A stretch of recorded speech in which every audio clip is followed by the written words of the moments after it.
Dahil ipinanganak na kayong muli, talikuran nyo na ang lahat ng uri ng kasamaan, pandaraya, pagkukunwari, pagkainggit, at lahat ng paninirang puri. Gaya ng sanggol na bagong panganak, manabik kayo sa dalisay na gatas na espiritual, upang lumago kayo hanggang makamtan nyo ang ganap na kaligtasan. Ngayong naranasan na ninyo ang kabutihan ng Panginoon. Siya ang batong buhay na itinakwil ng mga tao pero pinili ng Diyos at mahalaga sa paningin niya. At habang lumalapit kayo sa Kanya, kayo na tulad din ng batong buhay ay itinatayo ng Diyos bilang isang gusaling espiritual.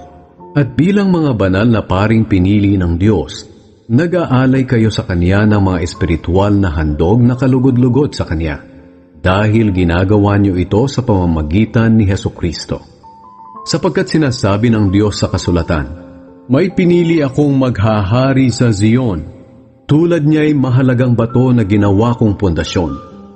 Ang sumasampalataya sa Kanya ay hindi mapapahiya."